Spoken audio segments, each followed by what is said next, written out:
సాలూరు నియోజకవర్గం మక్కువ మండలం పంచాయతీ రహదారుల శంకుస్థాపన కార్యక్రమానికి ఇక్కడికి వచ్చేసిన అన్నదమ్ములకి, ఆడపడుచులకి, అక్క చెల్లెలందరికీ ఎన్డీఏ నారా చంద్రబాబు నాయుడు గారి నాయకత్వంలో, నిర్దేశకత్వంలో రహదారుల నిర్మాణం జరుగుతా క్రమంలో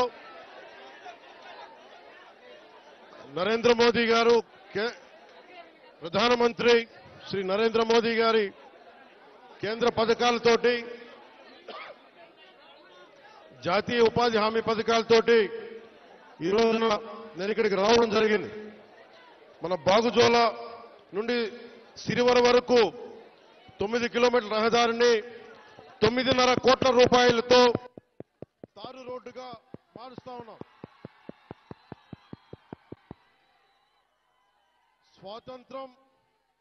మనకి స్వాతంత్రం వచ్చినప్పటి నుంచి దాదాపు 70 సంవత్సరాల పైన ఈ రోడ్డుని మనం వేసుకోలేని పరిస్థితి.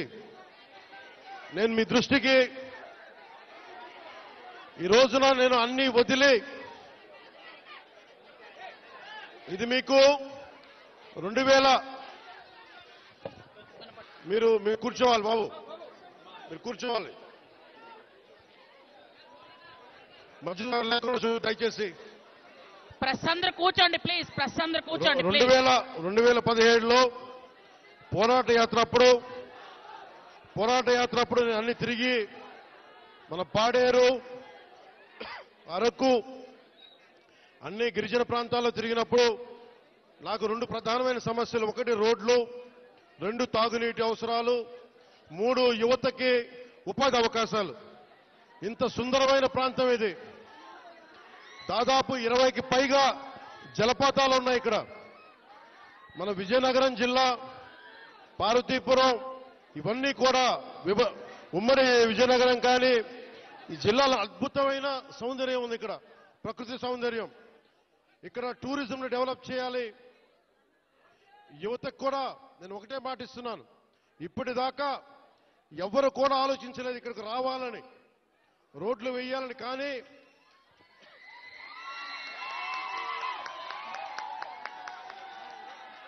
గౌరవ ముఖ్యమంత్రి శ్రీ నారా చంద్రబాబు గారి నాయకత్వంలో ఒకటే నేను కోరాను వారిని, 70 సంవత్సరాలుగా రోడ్లు లేవు ఇక్కడ. 70 సంవత్సరాలుగా రోడ్లు లేవు. బాలింతలు రోజు డోలీలో వచ్చే పరిస్థితి ఉంది. డబ్బులు లేవు ఒకవైపు మన దగ్గర. కేంద్ర ప్రభుత్వం 21 నుంచి 22 వరకు 350 కోట్ల రూపాయల చొప్పున కేంద్ర మంత్రివర్గం మన నరేంద్ర మోదీ గారి నాయకత్వంలో 350 కోట్ల రూపాయలు, 670 కోట్ల రూపాయలు వెనుకబడ్డ జిల్లాలకు ఇచ్చారు. గత ప్రభుత్వం ఆధ్వర్యంలో ఆ నిధులు వస్తే ఆ నిధులు ఈ రోజు దాకా దానికి లెక్క పక్క లేకుండా చేశారు. ఈ రోడ్లు వేయడానికి 9.5 కోట్ల రూపాయలు ఖర్చు.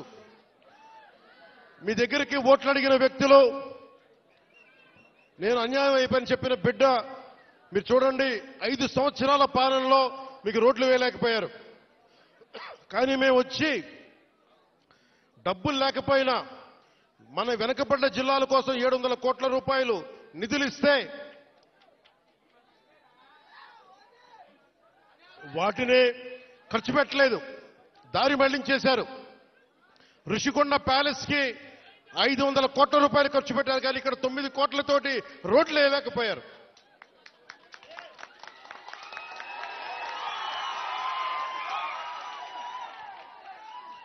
నేను ఈ రోజున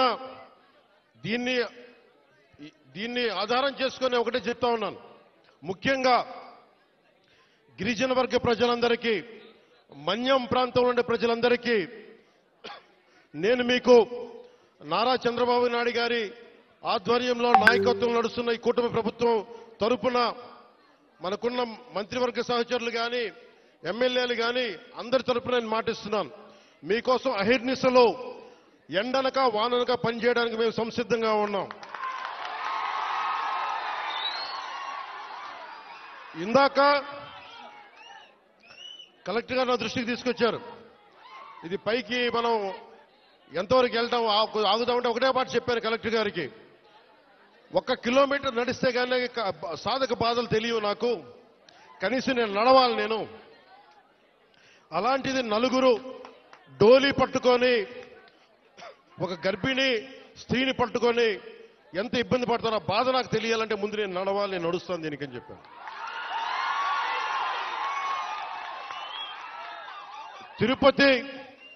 తిరుమల వెంకటేశ్వర స్వామికి నేను కొండెక్కా.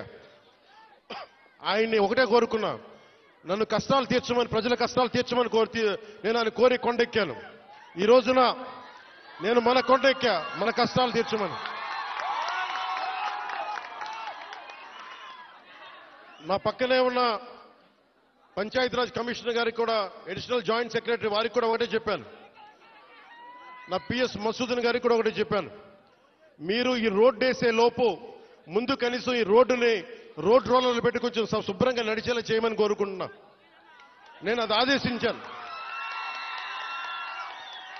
ఎందుకంటే టెండర్ కాల్ఫర్ చేసి రోడ్డు వేయడానికి కొన్ని నెలల సమయం తీసుకుంటుంది కాబట్టి ఈ లోపునే మీరు అవసరమైతే మీరు కొంత మనరేగా నిధుల్ని మళ్ళీ దానికై వెచ్చించి కనీసం మెయిన్ రోడ్డు వచ్చేలా 9 కిలోమీటర్ల బీటీ రోడ్డు వచ్చే లోపు మట్టి రోడ్డుని, బలమైన మట్టి రోడ్డు వేయమని చెప్తా ఉన్నాను.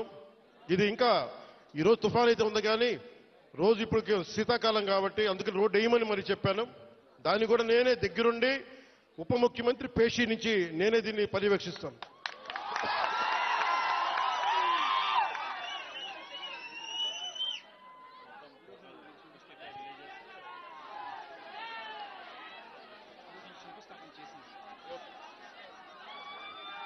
నేను మొన్న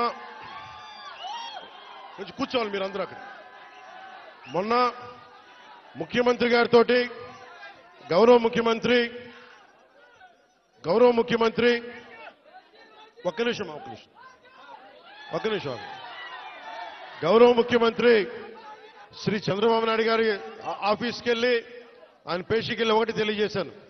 సార్ 70 సంవత్సరాల మనకి స్వాతంత్రం వచ్చిన తర్వాత కూడా ఇంకా పిల్లలు ఇబ్బంది పడతా ఉన్నారు. మన్యం ప్రాంతంలో రోడ్లు లేవు. ఎట్లయినా మీరు అంటే నిధుల కొరత ఉన్నప్పటికీ గత ప్రభుత్వం డబ్బులు సంపూర్ణంగా ఊడ్చేసింది. మీకు మద్యం మీద ధర పెంచి దాని మీద కూడా డబ్బులు చేసుకున్నారు. 25,000 కోట్లు భవిష్యత్తులో ఇంత తాగుతారని చెప్పి దాని మీద కూడా డబ్బులు తీసుకున్నారు. దాదాపు ఎన్నో వేల, దాదాపు 15,000-20,000 కోట్ల రూపాయలు అప్పులు తీసుకున్నారు, ముఖ్యంగా 3 జిల్లాలకు సంబంధించిన ఆస్తుల మీద. ఇవన్నీ డబ్బులు తీసుకొని కూడా రోడ్డు వేయలేదు. మరి ఏం చేశారు అభివృద్ధి అంటే మీరు ఆలోచించండి. గత కాలంలో ఒక్క మంత్రి అన్నా వచ్చాడా మీరు చెప్పండి. ఈ రోజున నేను అధికారం రాకముందు ప్రజల్లో ఉన్నాను, అధికారం వచ్చిన తర్వాత కూడా నేను మీకోసమే పనిచేస్తాను. ఇక్కడున్న యువతకి నేను ఇదే మీకు మాటిస్తున్నాను. ఈ రోజున మన సాలూరు నుంచి నేను ఒకటే మాటిస్తున్నాను. నేను మన మన్యం ప్రాంతాలు యువతకి ఉపాధిలో కల్పించేలాగా టూరిజం వైపు కానీ చాలా మంది ఇక్కడికి మీకు ఉపాధి అవకాశాలు కల్పించేలా నేను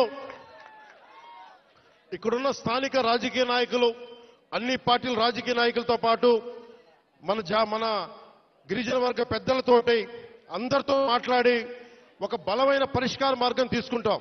అందుకే నేను ప్రతి 2 నెలలకు ఒకసారి 3 రోజుల పర్యటన పెట్టుకుంటాను మన జిల్లాలో.